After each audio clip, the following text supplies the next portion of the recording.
Bonjour à tous. Au nom de l'équipe QuickBooks, je suis très heureux de vous accueillir sur cet atelier solution du 75e congrès de l'Ordre des experts comptables. Nous sommes très heureux que vous ayez pu répondre aussi nombreux. Je me présente rapidement, je m'appelle Franck Lascombe, je suis responsable des partenariats grands comptes chez QuickBooks France. Je suis passionné par la profession depuis tout jeune et je n'avais jamais imaginé participer à mon 21e congrès sous un format digital. Mais bon, c'est une nouvelle expérience pour chacun d'entre nous. Chez QuickBooks, nous sommes au cœur de la modernisation des cabinets. Nous vous accompagnons au quotidien et avons bien conscience de vos enjeux, notamment ceux liés à la marque, au marketing et au management. En préparant cet atelier, nous avons eu envie de traiter ces sujets sous un angle original et en capitalisant sur une industrie qui partage les mêmes enjeux, la gastronomie. Nous avons défini 4 grands enjeux similaires.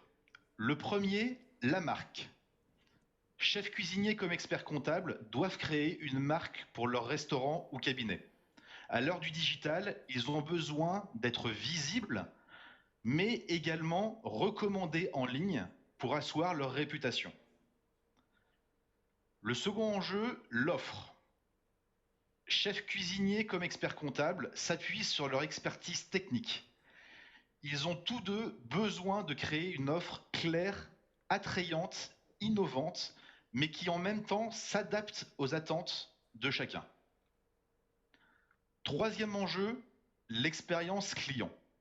Elle est cruciale pour les deux métiers où chaque point de contact a son importance.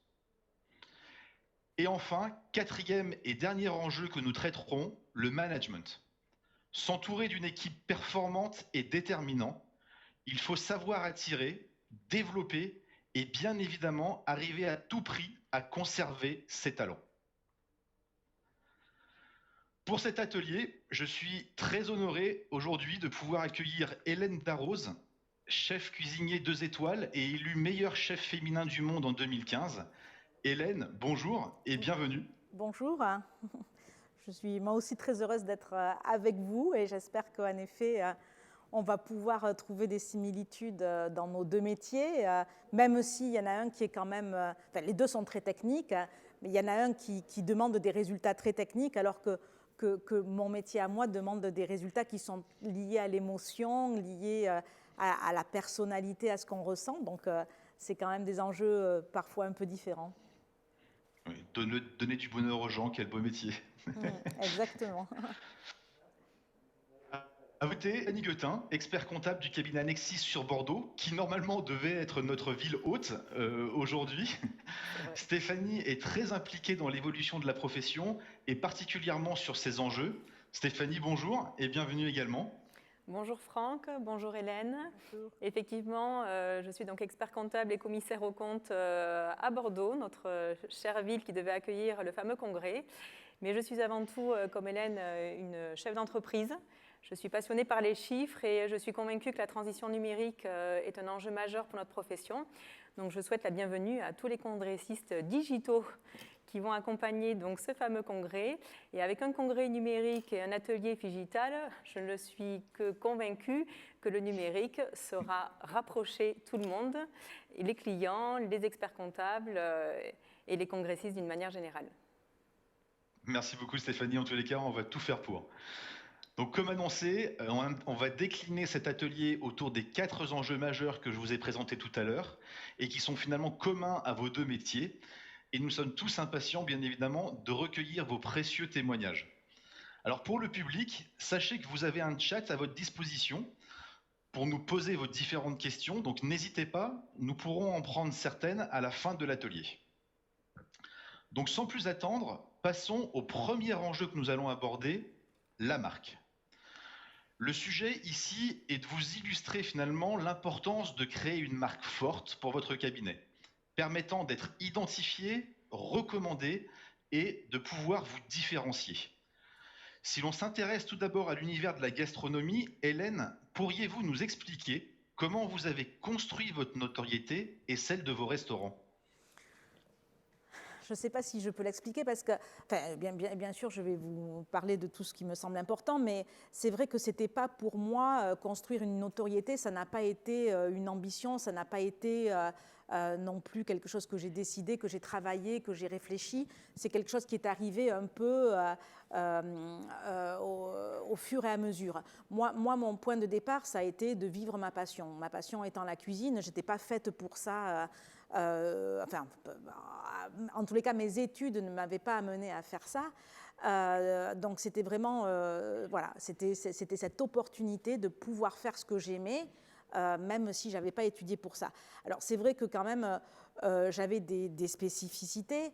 Donc, j'avais cette spécificité d'abord d'avoir une famille, j'étais la 4e génération d'une famille de cuisiniers. J'avais cette spécificité d'être née dans les Landes et le Pays Basque, et donc un terroir, 2 terroirs où le bien manger, le bien vivre, le bien cuisiner a beaucoup d'importance.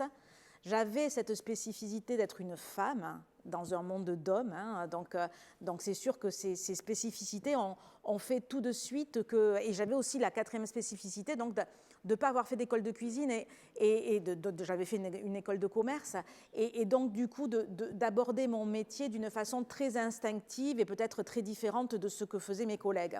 Et c'est vrai que du coup ces spécificités ont fait que tout de suite... Ben, les regards ont convergé vers moi, quoi. Et ça, ben, j'ai su, mais une fois de plus, instinctivement, parce que ce n'était pas calculé, j'ai su l'utiliser et faire que, parce qu'il y avait cet intérêt à cause de ces différences, ben, faire que ça a construit mon notoriété. Mais voilà. Après, moi, je dis une chose, c'est que il y a de notoriété que si à la base il y a un bon produit. Je pense que si j'avais été une mauvaise cuisinière, j'aurais jamais j'aurais jamais construit ma notoriété. D'avoir bien fait la cuisine, hein, je suppose, ça m'a donné une reconnaissance tout de suite d'abord auprès de mes clients, de mes convives, ça m'a donné une reconnaissance auprès des guides, ça m'a donné une reconnaissance auprès des médias. Ça m'a donné aussi certains titres. Hein. Vous avez cité le titre de meilleure femme chef du monde en 2015. Ça a été quelque chose qui, au niveau international en tout cas, a fait exploser la notoriété. Donc voilà, je pense que la base de tout quand même, c'est le produit, et que si on a un bon produit dans lequel on croit et qui correspond à ses valeurs, à soi, à laquelle on correspond, quoi, hein, je pense que la notoriété...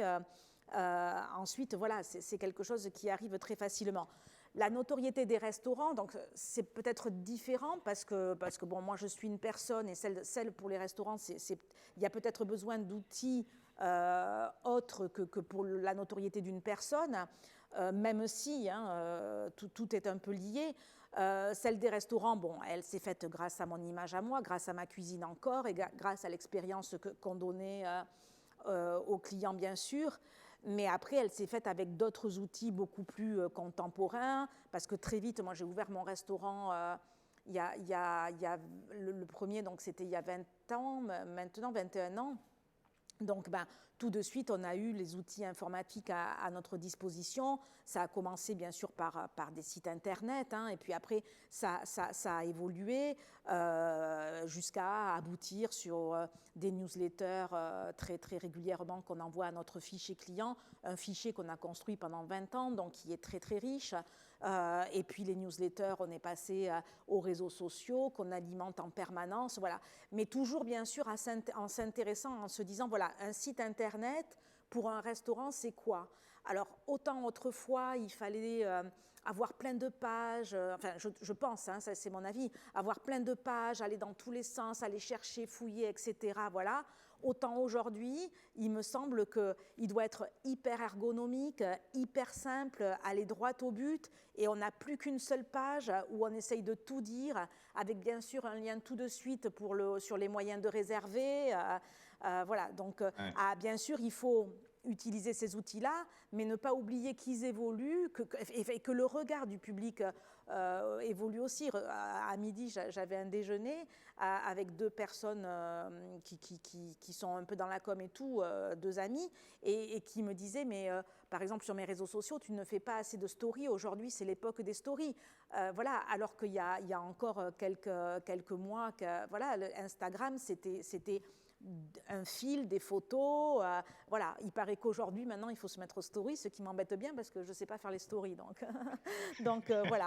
Mais voilà, donc bien sûr, un site internet, des réseaux sociaux, être aussi présente sur d'autres guides qui sont prescripteurs, hein, comme pour nous, il y a un guide qui est très important, qui est la fourchette, qui offre des promotions, qui offre de la visibilité, qui offre un moyen de réserver. Il y a le guide du Michelin, il y a plein d'autres guides qui font qu'on doit aussi être présent sur d'autres guides et bien sûr suivre ce qui se dit, ce qui se fait et être très réactif. Bien sûr. Merci Hélène. Et alors, justement, par rapport à ce que vous dites, c'est vrai qu'on est dans une ère où le numérique a envahi clairement notre quotidien. Et donc, bon, merci de ce témoignage sur cette problématique finalement de visibilité. Et j'aimerais vous entendre au niveau de la réputation en ligne. Est-ce que c'est quelque chose finalement qui... Voilà, que vous craignez, peut-être qui vous effraie ou pas du tout.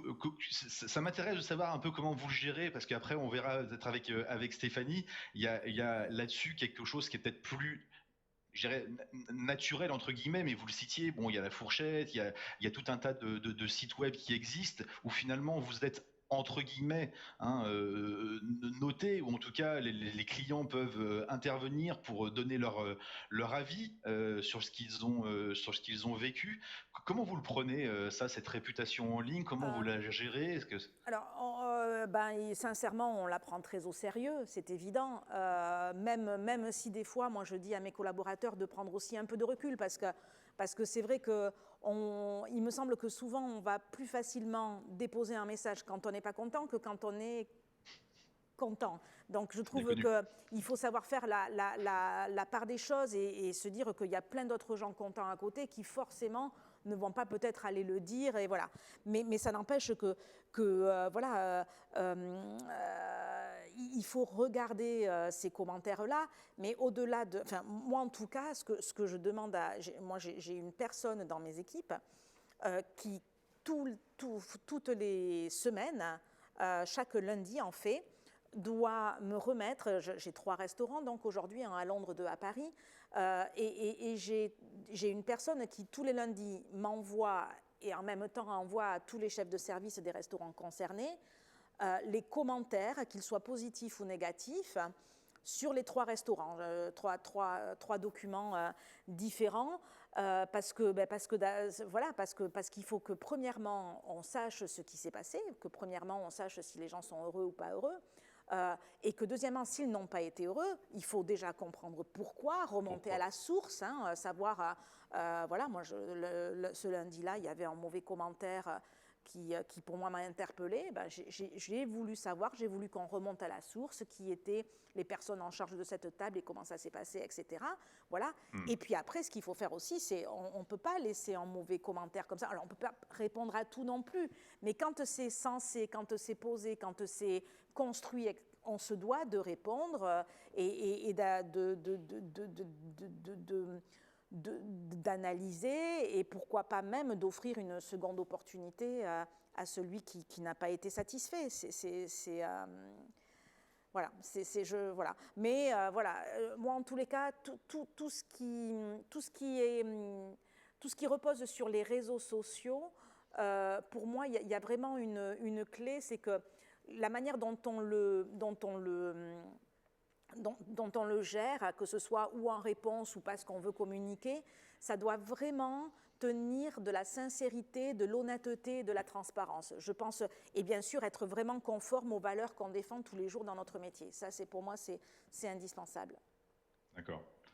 Merci beaucoup Hélène pour ces explications très éclairantes. Je vais à présent me tourner vers Stéphanie et revenir à la profession comptable. Donc Stéphanie, quel est aujourd'hui finalement l'éventail des possibilités pour faire connaître son cabinet et attirer de nouveaux clients?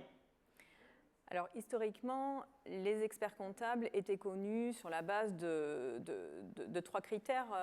Les prospects nous sélectionnaient de par la proximité géographique qu'on pouvait avoir avec leur lieu de travail, parce que les outils qui étaient mis à disposition de nos clients pour nous transmettre leurs données n'étaient pas adéquats à avoir une relation à distance. On avait le bouche à oreille, mais ce bouche à oreille, je pense qu'il est dans toutes les professions, et quand bien même il y a des réseaux sociaux hyper durs, on a toujours quelqu'un qui nous conseille d'aller quelque part. Ça reste le plus important également dans notre profession. Et on avait l'annuaire, les pages jaunes où on pouvait nous trouver. Désormais, il n'y a plus les pages jaunes et le comportement de nos prospects s'est légèrement modifié. Alors, si je devais en donner 3 profils, il y en a 2 qui vont chercher sur un moteur de recherche et après on va les décrypter, et il y en a un autre qui va utiliser les réseaux sociaux. Sur le moteur de recherche, on va avoir différentes manières de trouver un cabinet d'expertise comptable. On va avoir celui qui va tout simplement rechercher expert comptable plus soit un lieu, parce que ça lui tient à cœur que ce soit la proximité géographique, soit plutôt une compétence. Je cherche un expert comptable numérique, je cherche un expert comptable qui a une spécialité sur la partie restauration, je cherche un expert comptable qui est spécialisé dans le e-commerce. Et là, la première recherche, c'est la première page du moteur de recherche qui va compter. Malheureusement, tous ceux qui sont à partir de la 2e page ne compteront pas dans la sélection du prospect. Et après, il va comparer, il va naviguer effectivement sur les sites internet, à nous d'être pertinents sur l'ergonomie du site, je vous rejoins Hélène, sur les valeurs qu'on arrive à transmettre sur ce site et aussi sur le discours qui peut l'interpeller. On va avoir un autre profil de prospect qui va davantage chercher un outil. Il y a des outils dans la profession qui permettent à nos entrepreneurs de gagner du temps. Donc, ce n'est pas l'expert comptable qu'ils vont chercher en premier, c'est l'outil avec lequel ils vont se sentir à l'aise. Et là, il va falloir être inscrit en tant que référent sur les sites des éditeurs. Et pour finir, on va avoir le dernier profil pour moi de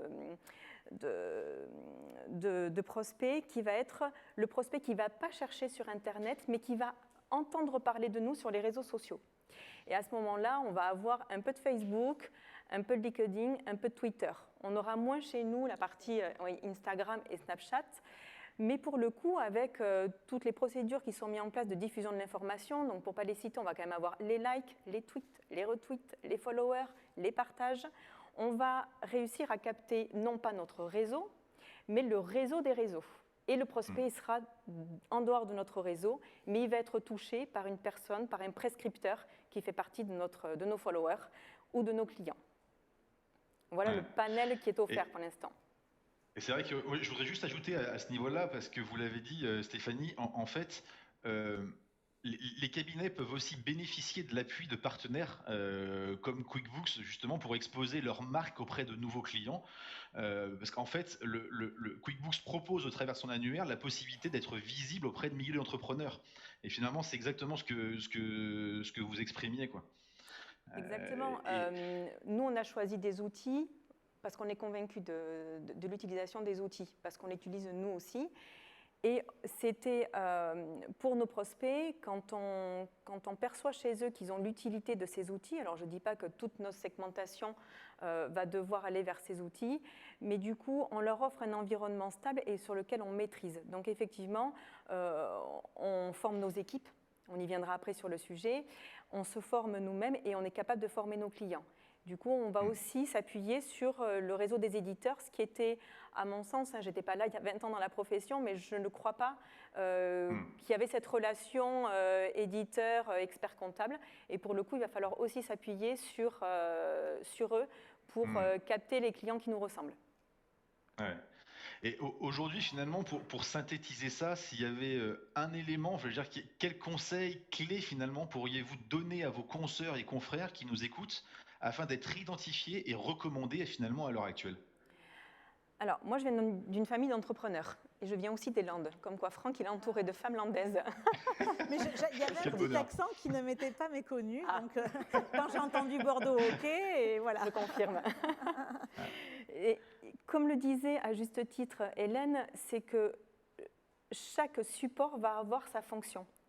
Le site Internet, il n'est pas là parce qu'il faut avoir un site Internet, il est là pour aller à la rencontre des prospects et des clients. Donc on va notamment sur de la transparence, on va identifier le qui sommes-nous, on va se localiser, on va décrire nos équipes, même s'il n'y a pas les photos de nos équipes. On va décrire ce que l'on peut réaliser pour nos prospects. On va utiliser plutôt la partie réseaux sociaux pour montrer la dynamique de notre cabinet, pour pousser toutes les interviews et toutes nos interventions que l'on va réaliser pour partager nos domaines de compétences. Voilà, donc il va falloir utiliser à bon escient l'ensemble des supports qui peuvent nous être proposés. Moi, ce que je conseillerais, c'est de toujours, mais on va le décrire sur les quatre items que vous avez développés, Ouais. il faut toujours se mettre à la place d'eux. Il faut se mettre à la place du prospect quand il nous recherche. Il faut aller là où il va chercher. Et on a trop tendance à faire une frontière entre notre vie privée et notre vie professionnelle. Or, les usages, ils ne s'arrêtent pas lorsqu'on franchit la porte de notre vie professionnelle. Et les prospects, c'est pareil. Donc, il va falloir aller à leur rencontre et répondre aux différents profils que j'ai décrits tout à l'heure. Ouais. Et juste pour ajouter et pour terminer sur ce thème-là, je dirais de la marque, il faut quand même bien indiquer aussi que l'ordonnance de 45 a beaucoup évolué sur les possibilités de promouvoir son cabinet.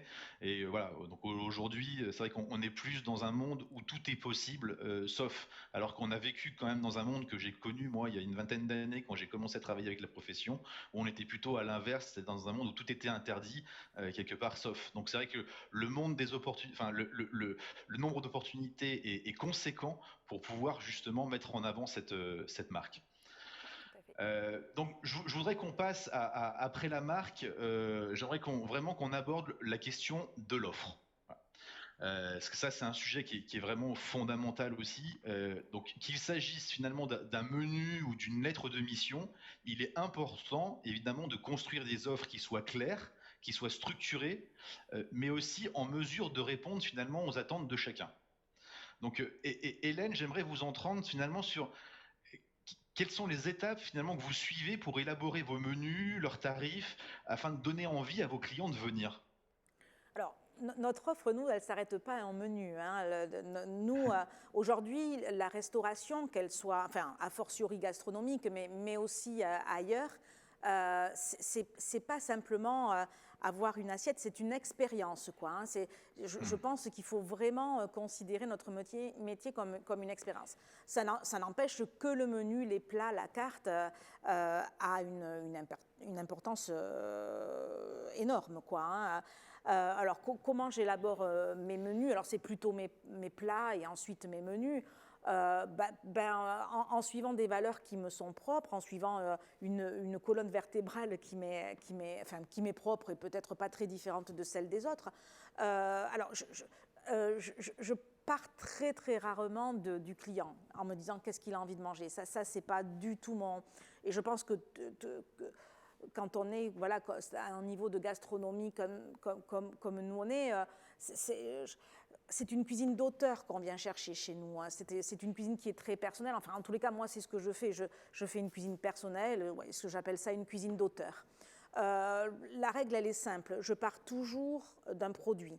J'ai vraiment cette habitude de dire, dans l'assiette, c'est pas le chef qui est la star, c'est quand même le produit. Parce que sans un bon produit, on n'est pas grand-chose. On ne peut pas faire de bonne cuisine. Ça, c'est clair et net. Donc, je pars d'un produit et donc, en général, d'une saison. Parce que le produit, pour lui donner tout son sens, toute sa valeur, voilà, il faut qu'il soit de saison. Aujourd'hui, c'est le cèpe. Demain, ce sera la truffe blanche. Les Saint-Jacques bientôt, le gibier. Voilà. Et puis arrivera le printemps et on ira sur les asperges, les morilles, etc. Voilà. Pour moi, suivre les saisons, c'est assez important. Suivre également aujourd'hui un approvisionnement responsable est hyper important pour moi. C'est-à-dire que je vais aujourd'hui privilégier des circuits courts, particulièrement en plus après ce qui s'est passé ces derniers mois, ça m'a encore fait plus réfléchir sur tout ça. C'est donc je vais aller chercher des petits producteurs de proximité en Île-de-France, bon, bien sûr aussi un peu dans le sud-ouest, c'est mes racines, donc c'est évident, mais voilà, donc l'importance du produit. Et après, autour de ce produit, moi, j'y mets mes émotions, j'y mets ce que je sors de mes tripes, qui peut c'est donc là toute la partie création qui intervient. Ça peut venir d'un souvenir d'enfance, ça peut venir d'un souvenir de voyage, d'une rencontre, etc. Voilà. C'est vraiment quelque chose de très très personnel qui s'inscrit dans une assiette et ça peut faire rire peut-être, mais je pense aujourd'hui que dans chaque assiette qui sort de nos cuisines, il y a une histoire à raconter. Elle n'est pas venue, mais c'est très personnel. Ça m'est très très personnel. Et c'est pas l'histoire de mes chefs ou quoi. C'est en effet, ça m'est très très personnel. Donc voilà un peu comment je crée.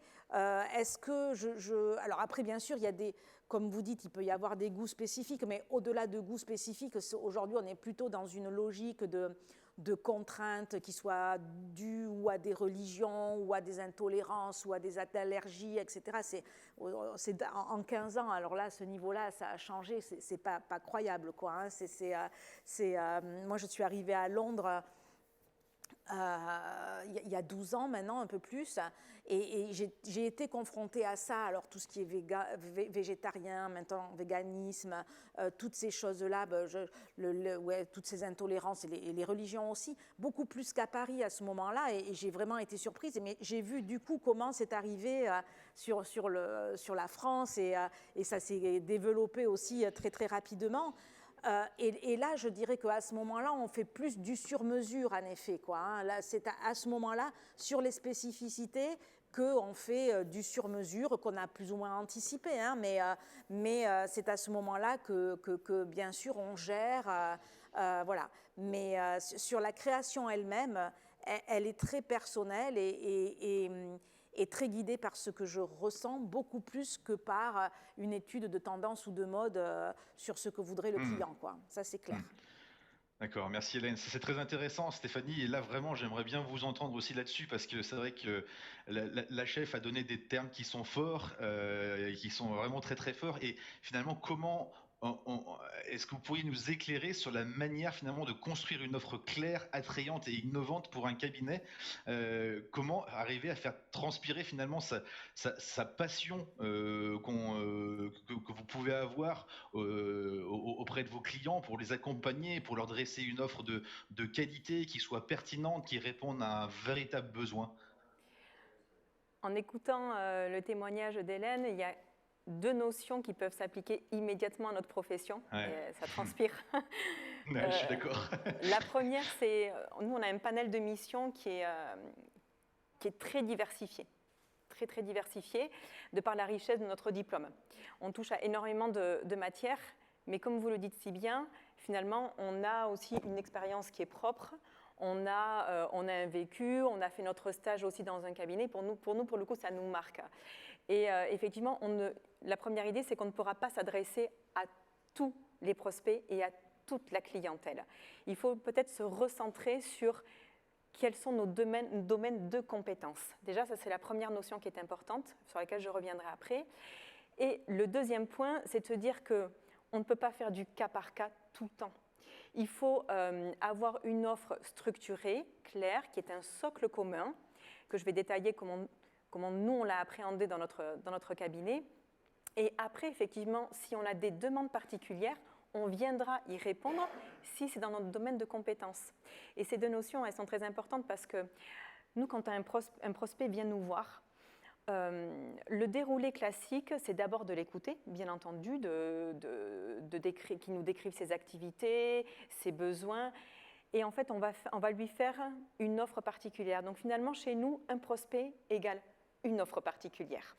C'est comme si au restaurant, on était capable de faire un menu sur mesure pour chaque personne. C'est très fastidieux pour nous, ça demande finalement énormément de temps, donc on perd en réactivité et on perd aussi en transparence et en clarté aussi au niveau de la tarification. Alors, tout à l'heure, vous disiez que quand vous aviez des avis négatifs, vous essayiez de capitaliser dessus. On ne peut pas regarder que les avis qui sont positifs, sinon on n'apprendrait pas. On a eu la même démarche, on a eu des rencontres malheureuses avec des prospects qui ne se sont pas convertis en clients, mais l'idée c'est qu'une fois qu'on a surmonté la déception, c'est d'essayer de comprendre pourquoi on n'a pas réussi à les convaincre. Et parce qu'on avait des prospects qui étaient déçus de notre temps de réaction, mais parce qu'en fait il fallait qu'on leur compose une offre sur mesure, donc ça nous demandait du temps. Deuxièmement, on avait des prospects qui étaient déçus du manque de transparence que pouvait avoir notre proposition, qui faisait plutôt transpirer la partie réglementaire de notre profession plutôt que l'accompagnement client qu'ils étaient venus chercher. Et le troisième point, c'est sur la tarification, où au final, on est habitué dans nos usages maintenant à avoir une tarification qui est très claire et qui est souvent même exprimée en offre packagée, où je paye tel prix mensuellement et je sais à quoi j'ai le droit. Et nous, on était plutôt à tendance à tout segmenter et à annoncer une tarification pour tout. Et ça faisait strater financièrement nos prospects. Donc si j'avais des conseils à donner, c'est d'avoir une offre packagée avec les missions que l'on propose, avec un vocabulaire adressé aux clients plutôt qu'un vocabulaire comptable. On ne parle pas de comptabilité, mais on parlera de gestion, par exemple. Et pour répondre au cas par cas, de venir insérer des modules à valeur ajoutée, que ce soit sur de l'analytique, sur un accompagnement spécifique sur des données financières trimestrielles à restituer aux clients, etc. Deuxième chose, c'est qu'il y a beaucoup d'entre nous qui n'aiment pas se prononcer sur la tarification parce que finalement, les clients sont très différents et le volume des données financières également. On peut très bien exprimer une tarification en insérant la mention « à partir de », si on veut commencer à donner une information au client. Absolument. Et si après il faut répondre au cas par cas, le client est à ce moment-là demandeur. On a eu cette semaine un rendez-vous prospect qui nous a demandé du sur-mesure. Pour le coup, c'était déjà établi dès le premier rendez-vous. Donc il va falloir plutôt faire une offre globale, un socle commun, en sélectionnant des outils pertinents de captation de la donnée financière, et après rajouter tous les modules qui seront la différenciation, il me semble, entre les cabinets d'expertise comptable. Ouais, d'accord. Merci Stéphanie. Alors justement pour bien comprendre, parce que en fait, au travers de votre expérience actuelle, vous nous dites que les outils finalement digitaux et collaboratifs permettent de réaliser la mission traditionnelle tout en développant une relation davantage tournée vers le bénéfice client, c'est ça ? Oui, tout à fait. Nous, dans nos offres packagées que l'on réalise, pour être tout à fait transparente, on commence déjà par offrir aux clients dans le package des outils numériques transparents, intuitifs, de telle manière à ce que nos équipes puissent accompagner par la suite nos clients. Donc finalement, je pourrais très bien ici ouvrir mon ordinateur et donner que le client m'appelle et donner instantanément mon ressenti ou mon accompagnement sur la tendance actuelle de son activité, parce que j'ai les données en temps réel. Je comprends. Okay. Merci beaucoup à toutes les deux pour ce thème de l'offre. C'était vraiment très très intéressant. Moi, je voudrais revenir vers nos auditeurs. Hein. Donc n'hésitez pas, vous avez un chat à votre disposition. Voilà, ça se veut être un atelier interactif. N'hésitez pas à poser vos questions dans le chat. On en prendra très certainement un certain nombre d'entre elles à la fin de l'atelier. Troisième thème, très important, l'expérience client. La satisfaction et le ressenti d'un client se jouent à chaque contact, on le sait très bien. L'expertise technique que vous avez toutes les deux dans vos métiers est primordiale, mais elle ne suffit pas. Donc aujourd'hui, Hélène, quelle importance accordez-vous à l'expérience client finalement avant, pendant, après la visite? Quels sont selon vous les échanges clés avec vos clients à ne pas négliger? Je crois qu'ils sont à tous les niveaux. Moi, mon métier, en fait, vous l'avez un peu dit tout à l'heure, mais c'est vraiment, on est des marchands de bonheur. Donc, on a une vraie responsabilité. Ouais, c'est une chance, mais c'est une très lourde responsabilité. Parce que quand on vient chez nous, on vient pour fêter quelque chose. On vient rarement comme ça juste pour se nourrir. On vient parce que on a un deal à faire, on a quelque chose à fêter, etc. Donc c'est vraiment et tout repose sur du subjectif en fait, parce que si vous arrivez et que vous vous êtes engueulé avec votre femme juste avant, ben c'est sûr que vous n'arrivez pas dans le même état d'esprit que si vous sortez de prendre un cocktail avec des amis et que vous avez bien rigolé, quoi. Donc vraiment tout repose sur le subjectif et la situation. Donc En fait, tout est important. L'avant, l'après, le pendant, tout est vraiment hyper important. La première chose, c'est comment on répond au téléphone. Et moi, je le dis, après 6 mois de fermeture du restaurant à cause de la crise sanitaire, on a réouvert il y a 15 jours, donc on recommence à prendre le téléphone. Et j'arrête pas de dire au standard, aux filles qui sont à la réservation, on doit entendre votre sourire au téléphone, quoi. Le sourire, il commence là, ça doit s'entendre là. Surtout qu'au moment de la réservation, nous, on a en plus des choses à demander, à faire passer qui ne sont pas des plus agréables parce que, par exemple, dans le restaurant de Paris, dans le restaurant gastronomique, il n'y a que 10 tables. Vous imaginez bien que s'il y en a une qui ne vient pas, économiquement, pour nous, il y a beaucoup de choses qui peuvent basculer. Donc, on demande des garanties, des numéros de carte, des papiers à signer, etc. C'est toujours emmerdant, quoi, hein, quand on demande ça. Ouais, ça peut voilà, paraître c'est intrusif, ça. ouais. Donc, si en plus, déjà, on n'a pas le sourire, et si déjà, voilà, donc tout ça, ça doit se faire avec de la joie, le bonheur, il commence là, quoi. On a déjà commencé à donner du bonheur à ce moment-là. Donc voilà, ensuite, il y a toutes les étapes. Il y a celle du voiturier qui va prendre la voiture, celle de l'hôtesse qui va vous recevoir, celle du maître d'hôtel qui va vous amener à table. Voilà, c'est toute une expérience dès l'arrivée. Après, c'est pareil, quand on a fini, on ne peut pas finir sur d'abord on va vous donner la note, quoi, hein, et on va vous encaisser. Donc quand le client part, on le raccompagne jusqu'à la porte, on lui donne un petit voilà, à Londres c'est des cannelés, ça va vous parler, à Paris ce sont des madeleines pour que voilà, il reparte chez lui avec ça, et si c'est le soir, le lendemain au petit déjeuner, il retrouve ça. Dès le lendemain, on envoie un questionnaire de satisfaction pour savoir comment il a vécu son moment, s'il était heureux. Ça peut être parfois même un coup de fil quand la relation elle est très proche, quoi, quand c'est des clients. Voilà. Et puis après, parce que pendant, bien sûr, il ne faut pas le négliger, ce que moi je privilégie dans notre expérience, c'est le plus d'interactions possible. Alors, jusqu'à présent, c'était, on va dire, avec ma brigade de salle, quoi, hein, les maîtres d'hôtel, les directeurs de salle, les sommeliers, bien entendu, qui ont un rôle primordial. L'interaction, elle se faisait jusqu'à présent là. Mais là, depuis 2-3 ans, je suis allée beaucoup plus loin et l'interaction, elle se fait jusque dans la cuisine, quoi, hein. Alors déjà, toutes mes cuisines sont désormais ouvertes. Hein. Enfin, à Londres, pas tout à fait, mais parce que la géographie, l'espace ne le permet pas. Mais à Paris, mes 2 cuisines sont ouvertes. Donc, quand vous rentrez dans mon restaurant, vous êtes obligé de passer devant les cuisines. Et à ce moment-là, on fait rentrer le client ou les clients ou le groupe dans la cuisine carrément, et pour que toute l'équipe de cuisine puisse dire bonjour monsieur, bonjour madame. Et moi, quand j'y suis, bien sûr, a fortiori. Et là, bien sûr, déjà, ça vous embouche un coin, quoi, hein, c'est évident, quoi, hein. Et puis après, on peut faire venir les gens qui ont envie de voir, de parler, on peut les faire venir dans la cuisine, des gens qui ont envie de prendre des photos, pourquoi pas. Donc, ils viennent jusque dans la cuisine me voir, nous voir. Ça peut même être un peu perturbant.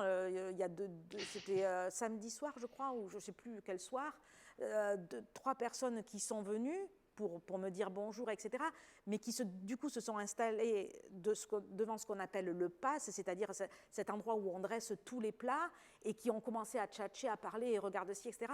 Et c'est vrai que quand vous avez 60 couverts à servir à un niveau comme ça, vous avez besoin de concentration, et leur dire, s'il vous plaît, c'est assez difficile. Donc voilà. Après, l'interaction, elle se passe aussi maintenant, par exemple, à la fin du repas, j'ai un pâtissier qui sort de mon restaurant, enfin de sa pâtisserie, pardon, avec un plateau, avec plein de petits choux, qui va remplir devant le client et qui va distribuer comme ça à droite, à gauche. Ça aussi, c'est une interaction qui fait que, voilà, on a mis dans nos cuisines, dans les 2 restaurants gastronomiques à Paris et à Londres, on a créé la table du chef. On a à Londres ces 10 couverts qui mangent là, au sein même de la cuisine. À Paris, c'est 6 couverts, et voilà, quoi. Donc, je pense que voilà, être au plus proche du client, communiquer avec lui le plus possible. Alors après, il faut être un peu psychologue aussi, parce qu'il y a des clients, Ils sont, voilà, quand c'est un dîner à l'amoureux, quand c'est une demande en mariage ou des choses comme ça, il faut savoir, quand c'est un repas d'affaires, il faut savoir prendre de la distance et ne pas trop interférer. Mais ça, c'est aussi toute la psychologie du directeur de salle qui dit, ben, là, on peut y aller, là, par contre, il faut laisser l'intimité. Voilà. Mais c'est très intéressant ce que vous dites. C'est vrai que moi je retiens deux éléments qui je trouve marquants. C'est d'abord, et je voudrais le dire à tout le monde, c'est vrai que ça paraît un peu abstrait parce que finalement, quand on est au téléphone, on n'a pas de visuel, mais je vous assure, c'est fou à quel point on peut se rendre compte en réalité que la personne sourit en fait à l'autre bout du fil. Et ça, c'est vrai que c'est magique parce que c'est vrai qu'on n'a pas l'image, mais le son, c'est fou. Enfin, j'ai fait à plusieurs reprises d'expérience, c'est vraiment important. En tous les cas, aujourd'hui, il faut sourire au téléphone avec la bouche, avec la parole, et puis par contre, il faut sourire avec les yeux sous le masque. C'est un double enjeu. C'est ça. Et justement, ça me donne une bonne transition parce que le deuxième point que je voulais vraiment soulever, on se rend compte à quel point, avec tous les mois qu'on vient de passer, je dirais compliqués pour tout un chacun, à quel point les interactions finalement manquaient, quoi. Et à quel point finalement la vie quelque part, c'est ça, c'est la rencontre de l'autre, et c'est finalement pouvoir échanger avec lui. Et c'est vrai que cette distanciation, je dirais ce confinement, etc., a pas toujours été facile pour tout un chacun, quoi. Stéphanie, donc c'est vrai que l'expert comptable, on le sait, met un point d'honneur à exceller dans sa mission première. C'est une évidence, comme le chef d'ARO, j'en suis persuadé, mais pour autant, le reste du parcours, par contre, le reste du parcours client est parfois délaissé. Quelles sont pour vous les clés pour obtenir une totale satisfaction du client ? On va se mettre à la place du client. Il y a un tunnel client, il y a une expérience client et c'est celui-là qu'il faut qu'on analyse. Et effectivement, ce n'est pas que la mission en elle-même, c'est tous les à côté. Si je fais un parallèle, nous, les clients, ils viennent nous voir pour des histoires plus ou moins joyeuses. On a le prospect qui va venir nous voir parce qu'il va créer son entreprise. C'est un moment très, très important pour lui. Ça marque le début d'une nouvelle aventure. Généralement, ça peut être aussi un déploiement d'activités avec tout le stress que cela peut incomber. On a aussi ce rôle un peu de psychologie, d'accompagner nos chefs d'entreprise et on les voit aussi dans des moments plus difficiles. La dernière en date, c'est quand même la partie Covid, où il a fallu qu'on soit là et qu'on réponde aux diverses sollicitations et qu'on les rassure. Alors, si on devait analyser tout le tunnel client, en quelques points, ça commence déjà au moment du devis. Donc, ça relie le premier item qu'on avait développé tout à l'heure sur le site internet, avec des demandes de devis en ligne. Alors, on n'est pas censé, on peut leur demander de laisser aussi des commentaires pour qu'on puisse davantage les étudier. Après, il y a la rencontre. Donc, ça veut dire qu'il vient dans nos locaux. Donc, il faut soigner cet accueil qui soit téléphonique, qui soit physique, avec pour nous des lieux différents en fonction de la confidentialité ou pas des échanges. On va former, par exemple, nos clients à de nouveaux outils. Ça peut être sur une partie chez nous moins formelle. On peut avoir aussi la restitution des données financières. Pour le coup, c'est un moment qui est extrêmement confidentiel. Après, on va avoir la signature de la lettre de mission. Il faut la soigner, qu'elle soit physique, avec une signature manuscrite pour mettre un point d'honneur à un début de relation à entériner, ou ça peut être sur de l'usage avec une signature électronique. Après, vous savez très bien que nous, on doit capter divers documents et divers flux. Donc, c'est le choix des outils qu'on va mettre à disposition de nos clients. Et généralement, on va aller sur des outils qui vont ouvrir nos cabinets. C'est un petit peu si on les faisait rentrer dans nos cuisines, pour le coup. Donc, c'est des outils qui sont collaboratifs avec le client, voit ce que l'on fait et on voit ce que fait le client. Et on évite de perturber le client en essayant de le former sur des outils qui sont comptables et qui ne leur parlent pas. Donc, on va former nos équipes sur la partie gestion. Et après, il y a une dernière étape importante dans ce tunnel pour nous, c'est le livrable, c'est le plat. il faut qu'ils soient soignés. C'est vrai qu'on avait énormément l'habitude de faire nos missions et de communiquer la fin de notre mission à l'administration fiscale, puisqu'elle était quand même au départ très déclarative, notre mission. Et là, nos clients, ils attendent aussi de nous qu'on leur donne un livrable qui est compréhensible pour eux. Et ce moment est aussi important que tout ce qu'on a fait auparavant. Et je dirais même que s'il est mal soigné, ça peut même remettre en cause toute l'expérience client, quand bien même elle aurait été bonne jusque-là. Ouais. Ouais. Tout à fait, je partage. C'est très très intéressant. Merci vraiment beaucoup à toutes les deux. On va pouvoir désormais attaquer le dernier enjeu aujourd'hui que nous souhaitions présenter à tout un chacun, le management. Alors c'est vrai que c'est un élément qui est vraiment fondamental. Hélène, est-ce que vous pourriez nous expliquer finalement comment vous arrivez à répartir les tâches chronophages et les missions qui sont plus valorisantes au sein de votre brigade, tout en arrivant quand même à maintenir une forte implication finalement de chacun?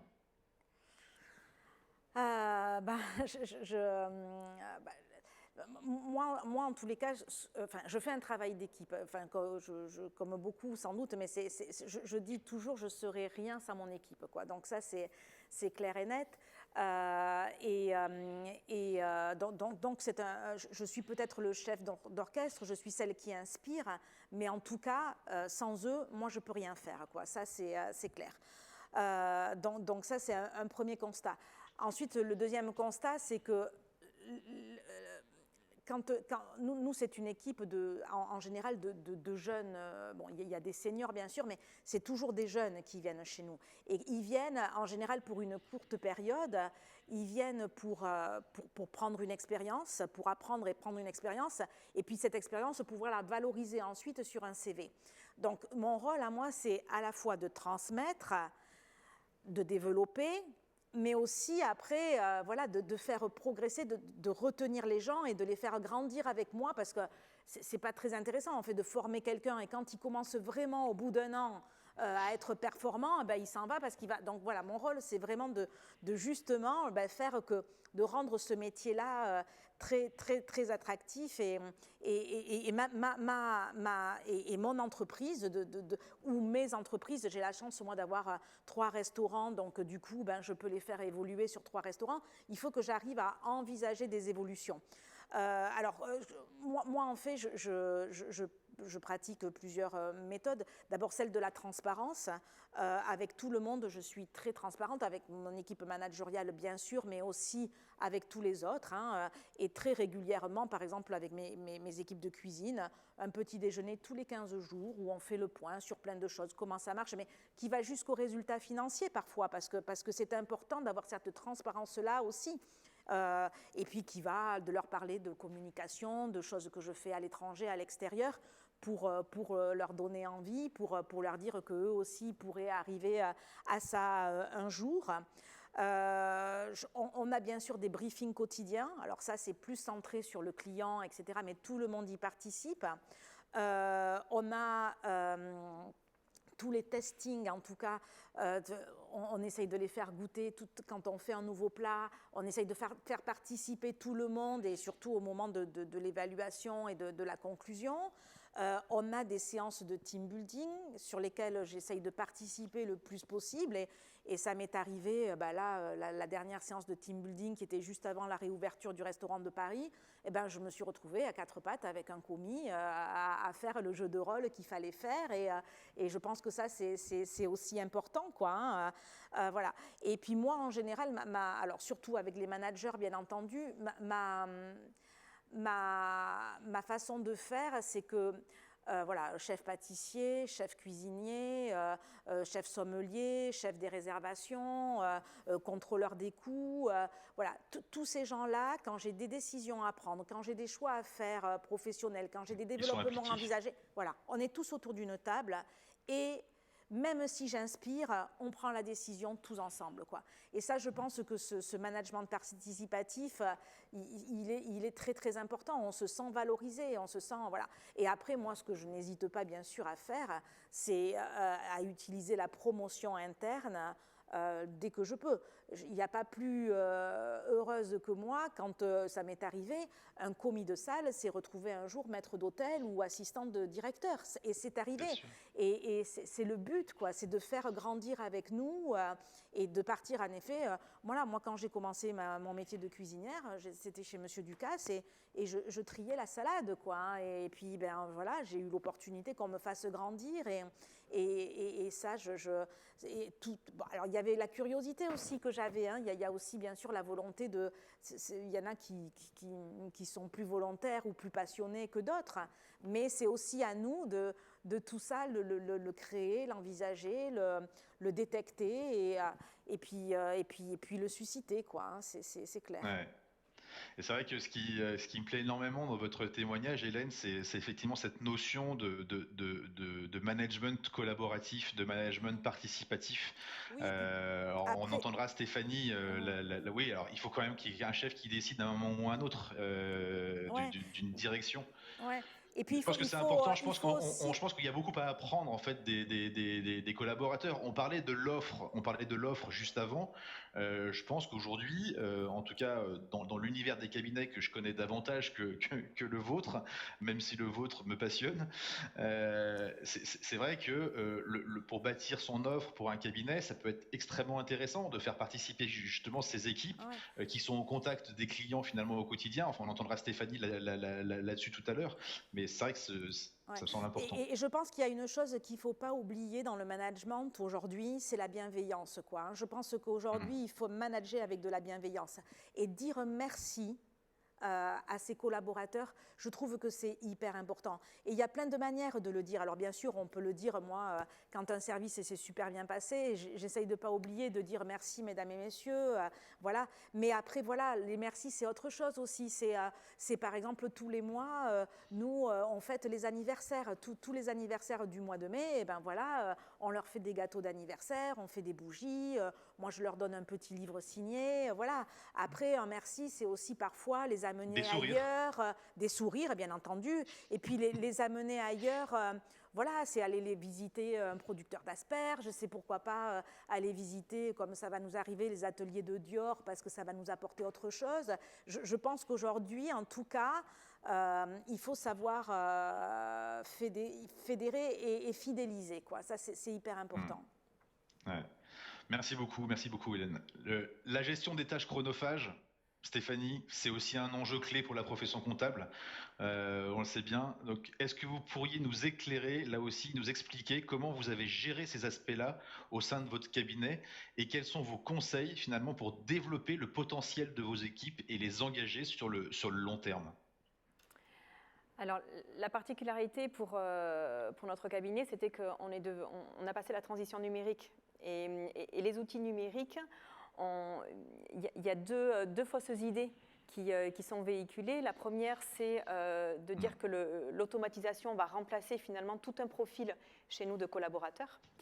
Et la deuxième chose, c'est de dire que toutes les missions finalement à valeur ajoutée seront confiées à ceux qui ont le plus d'expérience.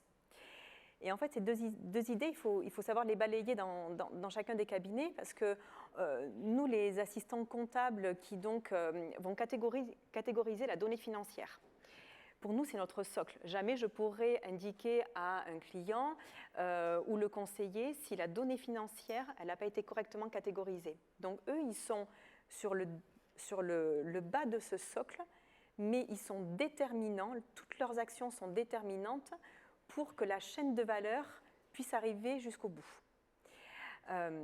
Donc ces assistants comptables ou ces collaborateurs d'aujourd'hui, il va falloir les replacer dans la chaîne de valeur. Et quand je suis animatrice en transition numérique pour d'autres cabinets d'expertise comptable, il y a un support qui faisait état d'une légende. Alors je vois Franck qui fait ça, parce que je vous l'avais raconté, c'était la fameuse légende du colibri. Alors on l'a entendu X fois, mais je vais me permettre de la redonner. C'est une forêt qui prend feu, et il y a ce petit colibri qui va chercher de l'eau avec son petit bec et qui met l'eau pour éteindre le feu. Et tout le monde le regarde en disant « mais tu n'y arriveras Jamais. Mais oui, la réponse est que oui, il n'y arrivera jamais seul, mais qu'il fait sa part des choses. Et effectivement, nos collaborateurs, peu importe la tâche qu'ils réalisent, s'inscrivent bien dans une chaîne globale. Et si à un moment donné, une personne ne réalise pas sa mission, toute la chaîne de valeur s'effondre. Et elle commence la chaîne de valeur dès les assistants comptables, dès la catégorisation de la donnée financière. Et c'est pourquoi nous, on a essayé de valoriser ces assistants comptables ou ces collaborateurs en leur indiquant déjà qu'est-ce qu'ils faisaient et pourquoi ils le faisaient, et de leur donner des missions qui ne sont pas liées à leur expérience professionnelle. Parce qu'au final, nous aussi, on a pas mal de jeunes qui viennent sur ces profils. Et pour autant, ils ont envie d'aller voir les clients, ils ont envie de discuter avec le client. Donc, si je devais donner des exemples concrets, c'est de les faire participer à des réunions de débrief sur un dossier en particulier, peu importe qui participent ou pas après à la dernière étape qui est le livrable client. C'est de leur donner des responsabilisations sur la formation de leurs collègues, sur des outils qu'ils arrivent à maîtriser, sur l'écriture des process et même sur la formation de nos clients. La formation de nos clients, c'est rarement ceux qui ont une expérience forte dans la comptabilité. C'est souvent justement les jeunes qui débutent parce que finalement ils ont le vocabulaire qui n'est pas empreint de comptabilité mais qui est plutôt du vocabulaire de gestion. Donc il faut essayer de renouer la compétence et l'appétence et surtout ne pas oublier finalement l'appétence qui doit être détectée dans n'importe quel profil, peu importe l'expérience de la personne. Tout à fait, tout à fait. Merci beaucoup Stéphanie. Bon, il est venu maintenant le temps des questions-réponses. Après nous avoir expliqué et nous avoir éclairé sur tous ces éléments. Il y a une question de l'assistance pour Hélène Darroze. Pouvez-vous nous parler de votre relation avec votre expert comptable? Avez-vous une anecdote finalement à nous raconter? Peut-être d'ailleurs une anecdote sur ces derniers mois si particuliers que nous venons de vivre? Alors, écoutez, elle, puisque c'est une personne féminine, moi je vais dire, elle fait partie des meubles, quoi. Hein. Et quand je disais tout à l'heure que quand je prenais une décision, il y avait un tour de table et que chacun donnait son avis, en général, il y a toujours mon expert comptable, même si elle n'est pas salariée de la maison, et voilà. Donc ma relation, elle est presque quasi quotidienne, on va dire. Hein. J'ai une relation très forte. Moi, j'ai pas de directeur financier. J'ai juste un contrôleur des coûts. Donc je suis encore une trop petite structure pour avoir un DAF. Donc voilà. Donc du coup, c'est elle qui fait nos payes. C'est elle qui. Alors en plus, elle travaille. C'est un tout petit cabinet, donc elle travaille plutôt toute seule. Donc c'est vraiment mon interlocuteur, mais aussi l'interlocuteur de mes chefs de service, quoi. Hein. Donc c'est une relation de confiance, c'est une relation de transparence. Vous parliez aujourd'hui de limite entre la vie professionnelle et la vie privée. Donc c'était quelqu'un qui justement connaît aussi ma vie privée et qui fait ma déclaration personnelle d'impôt. Donc voilà, c'est vraiment quelqu'un qui intervient un peu à tous les niveaux. Elle ne va pas venir en cuisine donner son avis, hein, mais voilà, c'est quand même quelqu'un que je sollicite énormément et qui des fois, oui, peut sur les personnalités de mes collaborateurs ou comme ça, peut aller au-delà de son rôle et de ses compétences et de ce pourquoi elle est là, quoi. Hein. Mais voilà, et elle fait tellement partie des meubles qu'elle passe quasiment une journée par semaine avec nous, quoi. Hein. C'est vraiment, c'est important. Voilà, c'est vraiment quelqu'un qui est là physiquement et qui s'implique énormément. Et voilà. Après, ça reste un tout petit cabinet. C'est pour ça, c'est son choix à elle aussi de travailler comme ça. Mais c'est un choix, c'est quelque chose qui me convient en tout cas énormément. D'accord. Une question pour Stéphanie. On dit souvent qu'il faut avoir les bons outils pour travailler dans de bonnes conditions. Avez-vous des recommandations de solutions qui apportent une grande satisfaction et qui contribuent à la motivation de vos équipes? Sur les outils, je peux être transparente sur les outils que j'utilise? Je sais pas. Oui. Bon, ben alors je vais prendre le pli de le faire en tout cas. Pour être tout à fait transparente, on a fait le pari d'utiliser des outils que l'on utilise nous-mêmes en interne. Donc on utilise QuickBooks pour la partie outils de gestion. Et on utilise aussi Ricibank pour la partie dématérialisation des factures fournisseurs. C'est des outils qui ont permis aux équipes de se rapprocher du client. Je pense que mes équipes n'ont jamais autant connu le cœur d'activité de nos clients qu'avec ces outils, pour la simple et bonne raison qu'on les voit au quotidien. Finalement, on a la donnée financière au quotidien et on ne l'a pas un mois après. Et qui plus est, il y a une totale transparence sur la gestion commerciale de nos clients. Donc, on connaît leur catalogue de prestations et de services. Donc, quand ils nous parlent maintenant, ils comprennent que c'est avec précision qu'on connaît leur quotidien. Très bien, merci beaucoup. Cet atelier arrive à sa fin. Alors Hélène, Stéphanie, vraiment au nom de l'équipe QuickBooks, je vous adresse un immense merci de nous avoir partagé votre expérience et vos conseils. Un grand merci aussi à l'Ordre de nous avoir donné l'opportunité de monter cet atelier et bien sûr à vous tous qui nous avez suivis. Nous vous donnons désormais rendez-vous sur notre stand QuickBooks où nous offrons chaque jour un dîner pour 2 personnes au restaurant Joya d'Hélène Darroze. Et je voudrais terminer sur une petite anecdote qu'on a reçue dans le chat. Hélène, je serai bientôt expert comptable, mais vous me donnez envie de venir trier la salade dans vos cuisines. J'aurais pu être expert comptable avec ma formation, mais bon, j'ai choisi la salade. Merci à toutes les deux infiniment. J'ai pris beaucoup de plaisir à animer cet atelier avec vous en tous les cas.